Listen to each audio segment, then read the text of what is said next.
de John Reed. 2. Os 10 dias que abalaram o mundo. Capítulo 1. Os bastidores. Em fins de setembro de 1917, um professor de sociologia que percorria a Rússia veio visitar-me em Petrógrado. Os homens de negócios e os intelectuais haviam lhe garantido que a revolução começara a declinar. O professor acreditou em tais informações e escreveu um artigo sustentando essa opinião. Entretanto, continuou a viajar pelo país, visitando cidades industriais e pequenas aldeias do interior. Com assombro, verificou então que a revolução parecia entrar em nova fase de desenvolvimento. Entre os operários das fábricas e os camponeses pobres ouvia-se frequentemente falar de todas as terras aos camponeses e todas as fábricas aos trabalhadores. Se o professor tivesse visitado as trincheiras, verificaria, também, que os soldados só falavam em paz. O homem ficou aturdido, mas não havia razão para tal. Ambas as observações eram corretas. Na Rússia, as classes dominantes tornavam-se cada vez mais conservadoras, e as massas populares, cada vez mais radicais. Os capitalistas, os negociantes e os intelectuais achavam que a revolução não só já fora demasiado longe, como durara excessivamente. Era essa, também, a opinião dos socialistas moderados, que dominavam então, e dos sociais-nacionalistas mencheviques e socialistas revolucionários, que apoiavam o governo provisório de Kerensky. Em 14 de outubro, o órgão oficial dos socialistas moderados escrevia: o drama da revolução tem 2 atos. No primeiro, destrói-se o velho regime. No segundo, cria-se o novo. O primeiro ato já durou muito tempo. Chegou o momento de passarmos, quanto antes, ao segundo. Convém lembrar as palavras de um antigo revolucionário: amigos, precisamos terminar a revolução imediatamente. Aqueles que a prolongam não colhem os seus frutos. Entretanto, os trabalhadores, os soldados e os camponeses não pensavam do mesmo modo. Achavam, mesmo, que o primeiro ato ainda não havia terminado. Na frente de combate, os comitês do exército destituíam sem cessar os oficiais que maltratavam os seus subordinados. Na retaguarda, os membros dos comitês agrários, eleitos pelos camponeses, foram encarcerados porque tiveram a audácia de pôr em prática os dispositivos governamentais sobre a propriedade da terra. Nas fábricas, os operários lutavam contra as listas negras e os lockouts. Mas, não era tudo. Emigrados políticos que chegavam à Rússia tornavam a ser expulsos do país como elementos indesejáveis. Houve mesmo casos de pessoas que, voltando para casa, foram presas por terem participado da Revolução de 1905. Ao crescente descontentamento popular, os socialistas moderados respondiam com: esperemos a Assembleia Constituinte que se reunirá em dezembro. As massas, porém, não se satisfaziam com essa resposta. A Assembleia Constituinte seria muito bem recebida, sem dúvida, mas existiam certos problemas que tinham de ser resolvidos com a Assembleia Constituinte ou sem ela. Por tais questões, levantadas na Revolução Russa, paz, terra, liberdade e controle das indústrias pelos operários, é que haviam tombado os mártires que dormiam para sempre no campo de Marte. A data de convocação da Assembleia Constituinte já fora prorrogada por 2 vezes e, com toda a certeza, seria protelada até que o povo se acalmasse e renunciasse às reivindicações revolucionárias. Enquanto isso, os soldados começavam a resolver a questão da paz a seu modo, pela deserção em massa. Os camponeses incendiavam as casas dos seus senhores e dividiam as grandes propriedades entre si. Os operários paralisavam a produção industrial pela sabotagem e declaravam-se, frequentemente, em greve. Está claro que, como era de se esperar, os proprietários e a oficialidade procuravam contemporizar, fazendo todos os esforços e usando da sua influência para impedir qualquer concessão democrática. A política do governo provisório oscilava entre reformas sem o menor sentido prático e a repressão sanguinária contra as massas revolucionárias. Uma lei emanada do ministro socialista do Trabalho decretava que os comitês de fábrica deveriam reunir-se somente à tarde, depois das horas de trabalho. Nas trincheiras, eram presos os agitadores dos partidos da oposição. Nenhum jornal radical podia circular livremente e os propagandistas da revolução eram punidos com a pena capital. Tentou-se o desarmamento da Guarda Vermelha, e os cossacos partiram para o interior, a fim de restabelecer a ordem nas províncias. Essas providências eram apoiadas pelos socialistas moderados e pelos seus chefes que ocupavam pastas no ministério, que consideravam ser necessária a cooperação com as classes conservadoras. O povo, porém, abandonou-os, passando para o lado dos bolcheviques, que reclamavam paz, terra, controle da indústria pelos operários e um governo proletário. Em setembro de 1917, a crise agravou-se enormemente. Contrariando a vontade de todo o país, Kerensky e os socialistas moderados formaram um governo de coalizão com a burguesia. Em consequência deste ato, os mencheviques e os socialistas revolucionários perderam para sempre a confiança que o povo trabalhador depositava neles. Até meados de outubro, o jornal Rabotchi Put, O Caminho do Proletariado, publicava, diariamente, um artigo intitulado Os Ministros Socialistas, apontando às massas os atos contra-revolucionários dos socialistas moderados.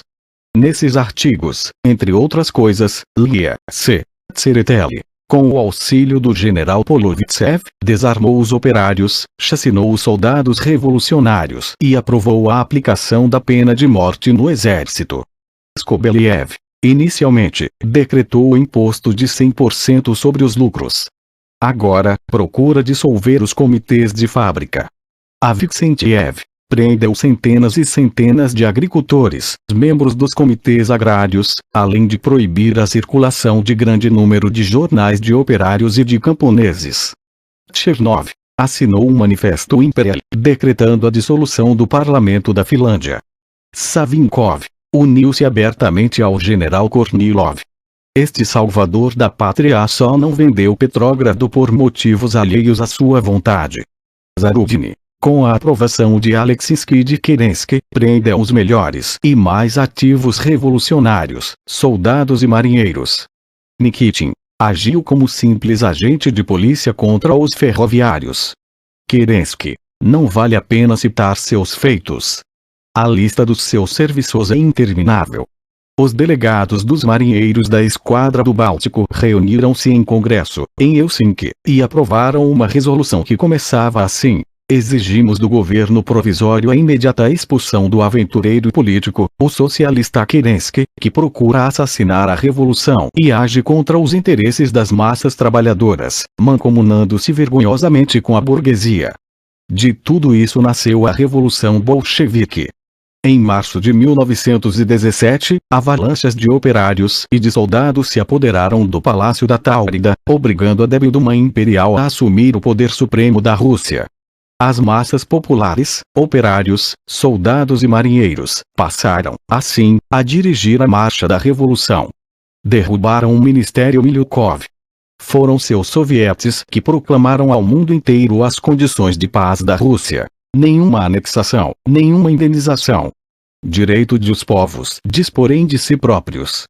E em julho, a sublevação espontânea e desorganizada do proletariado, que assaltou novamente o Palácio da Taurida aos gritos de todo o poder aos sovietes, demonstrou, mais uma vez, que as massas estavam decididas a impor a sua vontade.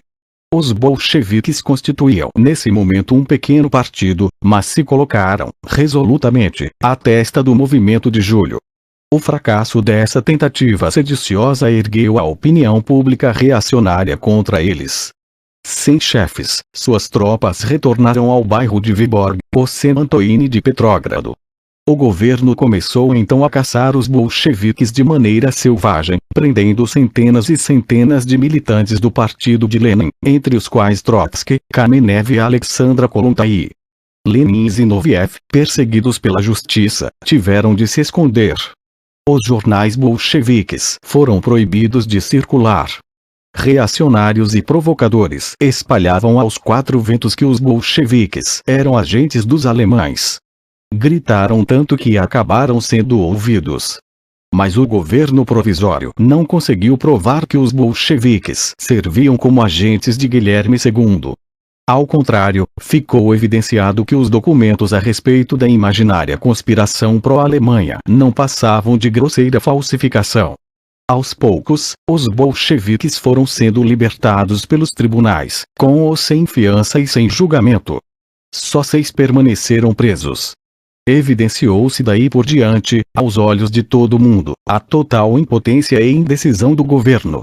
Os bolcheviques lançaram, então, novamente, a palavra de ordem todo o poder aos sovietes. Tão querida das massas, apesar de, nessa época, a maioria dos sovietes estar nas mãos dos seus encarniçados inimigos, os socialistas moderados. Os bolcheviques sondaram os desejos do povo. Compreenderam as aspirações elementares e rudes dos trabalhadores, dos soldados, dos operários. Levando-as em conta, elaboraram o seu programa. Os social-patriotas mencheviques, ao contrário, estavam ao lado da burguesia, em íntimo contato com ela, entrando em acordos, firmando compromissos. Em consequência dessa ação, os bolcheviques conquistaram rapidamente as massas da Rússia. Em julho, eram caçados como animais ferozes, insultados, desprezados. Mas, em setembro, os marinheiros da Esquadra do Báltico e os soldados já haviam sido conquistados para sua causa. As eleições realizadas nessa época mostraram isso de modo bem expressivo, pois os mencheviques e os socialistas revolucionários, que, em junho, concentravam 70% dos votos, obtiveram apenas 18%, um fato intrigou imensamente os observadores estrangeiros. O Comitê Central Executivo dos Sovietes, os comitês centrais do Exército e da Marinha e a direção central de alguns sindicatos, principalmente dos sindicatos dos telegrafistas e dos ferroviários, faziam violenta oposição aos bolcheviques. Contudo, era um fenômeno perfeitamente explicável. Esses comitês haviam sido eleitos no verão anterior, quando os mencheviques e os socialistas revolucionários gozavam de enorme prestígio. Depois, a situação se modificou. Sabendo que não contavam mais com o apoio das massas, esforçavam-se agora para impedir novas eleições ou para retardá-las o mais possível. O Congresso Pan-Russo devia ser convocado em setembro pelo TSIC, de acordo com a Constituição dos Sovietes de Deputados Operários e Soldados. O TSIC justificava o retardamento dessa convocação, alegando que, dentro de 2 meses, a Assembleia Constituinte estaria reunida. E, na sua opinião, depois da eleição da Assembleia, os sovietes deveriam desaparecer. Entretanto, pouco a pouco, os bolcheviques conquistavam os sovietes locais, os sindicatos e as massas de operários, soldados e camponeses, cujos sovietes eram ainda conservadores, porque a consciência política dos camponeses desenvolvia-se lentamente. Além disso, é preciso considerar que o Partido Socialista Revolucionário fora o partido tradicionalmente camponês, pelo menos durante uma geração inteira. Apesar de tudo, porém, a consciência revolucionária desenvolvia-se também no meio agrícola. Isto ficou bem claro em outubro, quando o Partido Socialista Revolucionário se cindiu, surgindo uma nova facção política, a Esquerda Socialista Revolucionária. Ao mesmo tempo, vários sintomas indicavam que a reação começava a se tornar mais confiante. No Teatro Trotsky, de Petrógrado, durante a representação da comédia Os Pecados do Czar, um grupo de monarquistas interrompeu o espetáculo e quase chegou a linchar os atores, por estarem insultando o imperador. Certos jornais já pregavam abertamente que a Rússia precisava de um Napoleão russo. Os intelectuais burgueses ridicularizavam os sovietes de deputados operários, Rabotchik Deputatov, chamando-os de Sobatchik Deputatov, o que significa deputados de cães. No dia 15 de outubro, entrevistei um grande capitalista, Stepan Georgievich Lianosov, conhecido como Rockefeller russo, um cadete convicto. A revolução, disse-me ele, é uma doença. Cedo ou tarde as potências estrangeiras terão de intervir, exatamente como um médico que trata de uma criança enferma, ou alguém que a ensina a andar. É claro que a intervenção estrangeira não se fará de modo mais ou menos impróprio. Mas os países acabarão compreendendo o perigo do bolchevismo em suas próprias terras, como o perigo que representam para si as contagiosas ideias de ditadura do proletariado ou de revolução socialista. Acho que será muito difícil evitar esta intervenção. As fábricas estão fechando, os transportes paralisam-se. Os alemães avançam. Entretanto, é possível que a fome e a derrota façam o povo russo voltar à razão. O banqueiro Lianosov estava plenamente convencido de que os fabricantes e comerciantes não poderiam, em hipótese alguma, permitir a existência dos comitês de fábrica ou tolerar o menor controle operário na indústria. Em relação aos bolcheviques, continuou Lianosov, penso o seguinte: ou o governo evacua Petrógrado, declara o estado de sítio e autoriza o chefe militar do distrito a tratar esses senhores sem as formalidades legais, ou, se a Assembleia Constituinte se deixar dominar por tendências utópicas, o governo deverá contar com a força das armas para dissolvê-la. O terrível inverno russo, chegava. Eu ouvi muitos homens de negócios dizendo: o inverno foi sempre o maior amigo da Rússia. É bem provável que nos livre da revolução. Sem um menor entusiasmo, os soldados sofriam e morriam na linha de frente. Os transportes ferroviários cessavam por falta de combustível. As fábricas fechavam suas portas. E, no auge do desespero, o povo gritava que a burguesia era responsável pelos sofrimentos do povo e pelas derrotas das tropas russas. Riga foi sitiada logo após o general Kornilov ter dito publicamente: será necessário perder Riga, para que a nação torne a ter o senso do seu dever. Nós, americanos, custávamos a crer que a luta de classes fosse capaz de gerar ódios tão intensos. Vi oficiais na frente norte, que preferiam abertamente uma catástrofe militar a qualquer entendimento com os comitês de soldados. O secretário da seção dos cadetes de Petrógrado garantiu-me que o descalabro econômico geral era parte de um plano organizado para desmoralizar a revolução aos olhos das massas. Um diplomata aliado, cujo nome prometi não revelar, confirmou o que me dissera o oficial. Soube ainda que algumas minas de carvão perto de Kharkov tinham sido incendiadas e inundadas por seus próprios donos, e que muitos engenheiros de fábricas têxteis, antes de abandoná-las em poder dos operários, destruíram suas máquinas. Empregados ferroviários haviam sido igualmente surpreendidos por trabalhadores quando inutilizavam suas locomotivas. Grande parte da burguesia preferia os alemães à revolução. Neste número, contava-se o próprio governo provisório, que não escondia mais o seu ponto de vista. Na casa onde eu residia, durante as refeições só se falava na próxima chegada dos alemães, que viriam restabelecer a ordem, a lei, ética. Uma tarde, tomando chá em casa de um negociante de Moscou, perguntei às 11 pessoas presentes se preferiam Guilherme II aos bolcheviques. Os votos foram 10-1 a favor de Guilherme. Os especuladores aproveitavam-se da desorganização total para amontoar fortunas, que eram despendidas em fantásticas orgias ou no suborno de altos funcionários do governo. Gêneros de primeira necessidade e comestíveis eram armazenados clandestinamente ou exportados para a Suécia. Nos 4 primeiros meses de revolução, por exemplo, as reservas de gêneros de primeira necessidade desapareceram dos grandes armazéns municipais de Petrógrado. Os cereais acumulados davam para abastecer a cidade durante 2 anos, mas, num mês, desapareceram. De acordo com um informe oficial do último ministro da Alimentação do governo provisório, o quilo de café, em Vladivostok, era comprado por 4 rublos, enquanto o consumidor em Petrógrado pagava 26 rublos. Em todos os depósitos e armazéns havia toneladas de alimentos e roupas, que só os ricos podiam adquirir. Conheci, numa pequena cidade do interior, um negociante transformado em revendedor, maradior, bandido, como dizem os russos. Seus 3 filhos tinham conseguido escapar ao serviço militar. Um deles especulava fraudulentamente com produtos alimentícios. O outro vendia ouro ilegalmente nas minas de Lena, na Finlândia. O terceiro era o principal acionista de uma fábrica de chocolate que abastecia as sociedades cooperativas locais sob a condição de estas lhe fornecerem tudo de que necessitasse. Assim, enquanto a massa popular só obtinha 125 gramas de pão negro, com cartões especiais de racionamento, ele conseguia em abundância pão branco, chá, açúcar, café, manteiga. Não obstante, quando os soldados nas trincheiras, vencidos pelo frio, pela fome e pela miséria, não puderam mais combater, toda essa família gritou, indignada: covardes! E como nos indignamos de ser russos!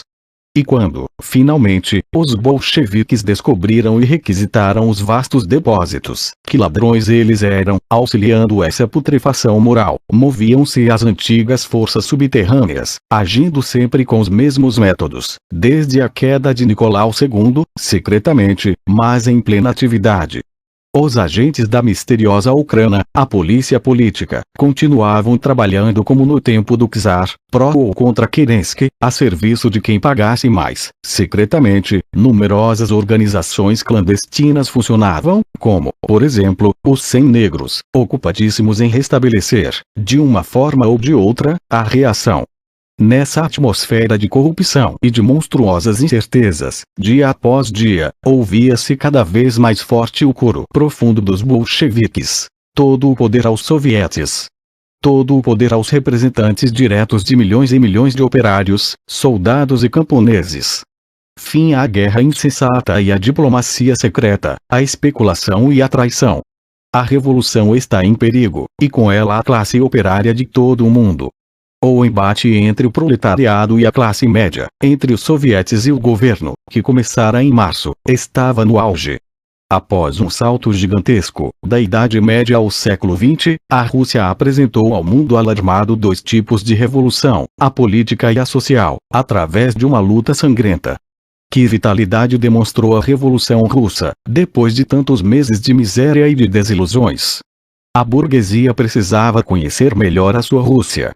Se assim fosse, a doença revolucionária não teria chegado até onde chegou. Olhando para trás, vemos que a Rússia, antes do levante de novembro, parecia viver em outra época histórica, inacreditavelmente conservadora. Por isso teve que se adaptar com rapidez a uma existência nova e agitada. Num salto brusco, passava a uma política que fazia considerar os cadetes como inimigos do povo, Kerensky como contra-revolucionário, os chefes socialistas, Tsereteli, Dan, Lieber, Goltsevicentiev, como reacionários, e homens como Viktor Chernov, e até Máximo Gorky, como direitistas. Em dezembro de 1917, um grupo de dirigentes socialistas revolucionários fez uma visita privada a Sir George Buchanan, embaixador da Inglaterra, pedindo-lhe que não mencionasse o fato de terem ido visitá-lo, pois eles poderiam ser considerados como elementos da extrema-direita. E pensar, disse Sir George, que há um ano atrás eu recebi instruções do meu governo para não receber Milyukov, pois ele era um perigoso esquerdista. Setembro e outubro são os piores meses do ano na Rússia, principalmente em Petrógrado. Sob um céu cinzento e nublado, nos dias mais curtos, a chuva cai incessante, ensopando tudo. Amontoava-se a lama em todas as ruas, cobrindo-as com uma camada movediça e pegajosa. A falência completa da administração repercutiu enormemente na limpeza das cidades. Do Golfo da Finlândia soprava um vento úmido, que cobria as ruas com um pesado manto de neblina gelada. Durante a noite, ao mesmo tempo por economia e por medo dos zeppelins, Petrógrado ficava às escuras. Só raramente se acendia uma lâmpada, e, assim mesmo, fraca. Nas casas, em lugar de luz elétrica, empregavam-se velas ou lampiões de querosene das 18 horas à meia-noite. Das 18 até as 10 da manhã do dia seguinte, a escuridão era tão densa nas ruas, que nada se via à distância de um passo. Os roubos e os assaltos eram frequentes. Nos hotéis, os hóspedes revezavam-se durante montando guarda com um fuzil na mão. Isto acontecia sob a gestão do governo provisório. Semana após semana, os gêneros de primeira necessidade escasseavam. A ração diária de pão foi diminuindo, de 750 gramas, para 500 gramas, e, mais tarde, para 250, e ainda para 125. Afinal, veio uma semana em que se chegou a nada. Não havia mais pão. O açúcar ficou reduzido à ração de 1 quilo por mês, mas consegui-lo era quase impossível. Uma barra de chocolate, ou 500 gramas de caramelos da pior espécie, custavam em toda parte 7 ou 8 rublos, isto é, $1, ao câmbio da época.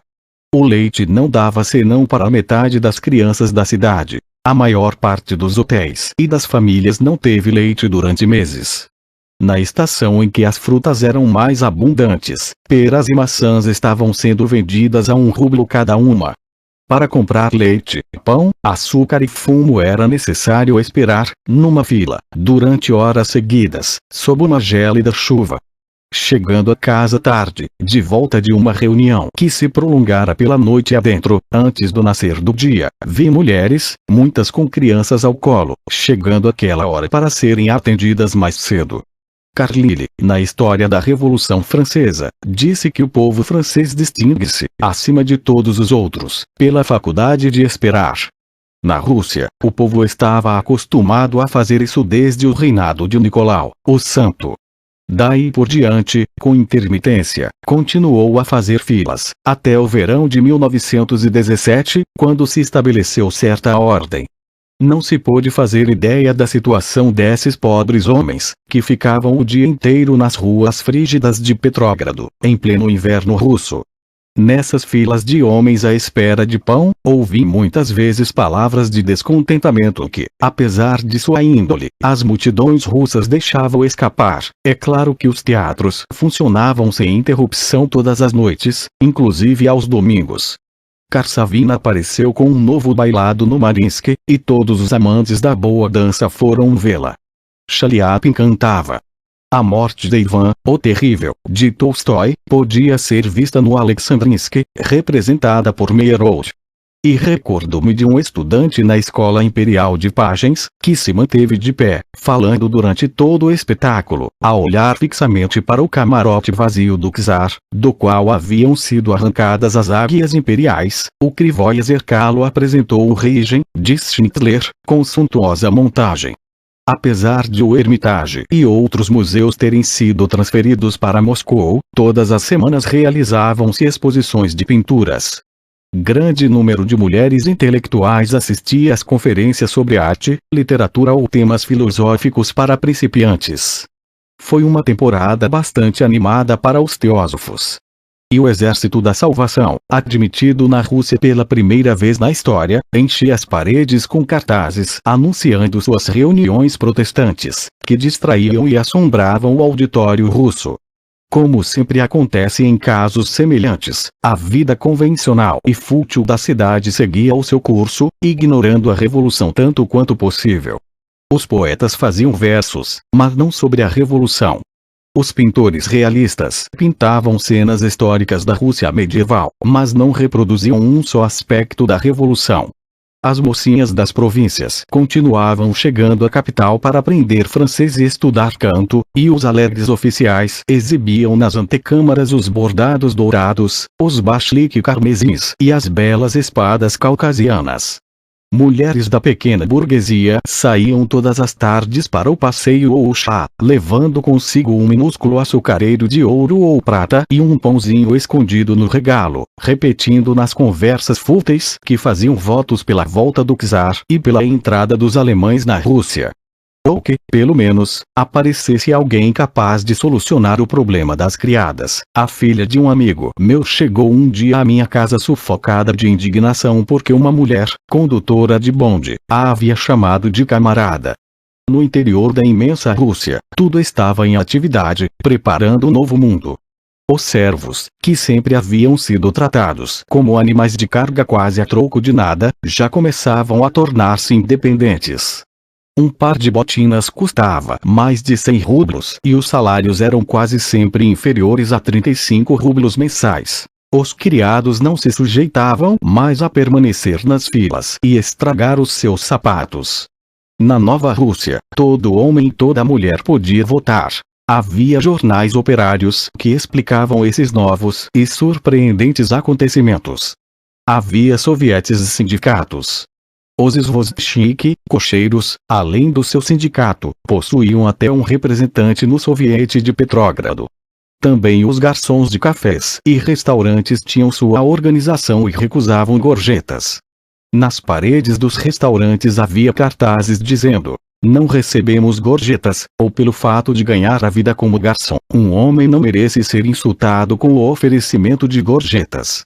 Nas frentes de combate os soldados estavam em luta contra os oficiais e já conquistavam a autodeterminação pela formação dos próprios comitês. Os comitês de fábrica tornavam-se mais experientes, aumentavam as suas forças e preparavam-se para realizar sua missão histórica, combatendo a velha ordem estabelecida. A Rússia inteira aprendia a ler, e lia política, história, pois o povo queria saber. Em cada cidade, em cada povoado, nas trincheiras, cada agrupamento político possuía o seu jornal. Às vezes, folhetos eram distribuídos aos milhares por centenas de organizações, atingindo o exército, as fábricas e os mais distantes rincões. A sede de instrução, durante tanto tempo insatisfeita, lançou a Rússia num verdadeiro delírio de manifestação de ideias. Só o Instituto Smolny, durante os primeiros 6 meses, expediu caminhões e trens abarrotados de brochuras e manifestos de propaganda, que inundaram o país. A Rússia absorvia livros, manifestos e jornais como a areia suga a água. Era insaciável. E não eram fábulas, história falsificada, religião diluída ou novelas corruptoras, mas teorias econômicas e sociais, filosofia, obras de Tolstói, Gogol e Gorky. O aluvião dos discursos franceses, na palavra de Carlyle, era uma simples gota d'água, ao lado desse oceano. Conferências, debates, discursos nos teatros, circos, escolas, clubes, sovietes, salas de reunião, centros sindicais, quartéis, comícios nas trincheiras, nos bairros operários, nas praças públicas, nas fábricas. Que espetáculo maravilhoso ofereciam os 40.000 operários da fábrica Putilov reunidos, dispostos a ouvir atentamente os social-democratas, os socialistas revolucionários, os anarquistas, dissessem eles o que dissessem, sem se importarem com a extensão dos discursos. Durante vários meses, em Petrógrado e em toda a Rússia, cada esquina era uma tribuna pública. No trens, nos bondes, em toda parte, repentinamente, surgiam polêmicas e discursos. A par disso, realizavam-se as conferências e os congressos pan-russos, onde se reuniam habitantes dos 2 continentes. As convenções dos sovietes, das cooperativas, dos sindicatos, dos sacerdotes, dos camponeses, dos partidos políticos. A Conferência Democrática, a Conferência de Moscou, o Conselho da República Russa. Havia sempre em Petrógrado 3 ou 4 convenções funcionando. Em todas as reuniões, eram rejeitadas as propostas tendentes a limitar o tempo de intervenção dos oradores. Qualquer um podia expressar livremente o seu pensamento. Fui visitar postos avançados do 12º Exército, perto de Riga, onde os soldados extenuados, descalços, adoeciam no lodo das trincheiras. Quando me viram, esses homens macilentos, com o sofrimento estampado nas faces, padecendo o frio e a umidade que penetravam pelos vãos abertos nas vestes esfarrapadas, correram para mim, perguntando ansiosos: você trouxe algo para se ler? Muita coisa havia mudado. A estátua de Catarina, a Grande, diante do Teatro Alexandrinsky, teve uma bandeira vermelha nas mãos. Outras foram içadas nos edifícios públicos, com as águias imperiais arrancadas ou cobertas. Nas ruas, em lugar da feroz Gorodovoi, guarda civil, via-se agora uma polícia pacífica, desarmada, apenas patrulhando. Mas ainda havia uns tantos anacronismos. Por exemplo, a Tabel Rangov, a mesa da hierarquia, que Pedro, o Grande, criou com mão de ferro para subjugar a Rússia, ainda existia. Quase todo mundo, dos alunos das escolas para cima, ainda veste os uniformes regulamentares, com a efígie do imperador nos botões e nas ombreiras. Depois das 4 da tarde, as ruas enchiam-se de homens já velhos, com pastas debaixo do braço, que voltavam melancolicamente para casa. Eram os funcionários dos ministérios e das repartições públicas, talvez calculando intimamente quantos colegas precisavam morrer para que fossem promovidos e chegassem ao posto de chefe da administração ou a conselheiro privado, com a perspectiva de uma aposentadoria com bons vencimentos e a possibilidade de conseguir a Cruz de Santa Ana. Este é o caso do senador Sokolov, que, em plena Revolução, não pôde um dia participar de uma sessão do Senado, porque não vestira os trajes protocolares de serviço do czar. A revolta das massas da Rússia ia dirigir-se, logo depois, contra essas forças retardatárias, que detinham o avanço de um povo em fermentação e desagregação.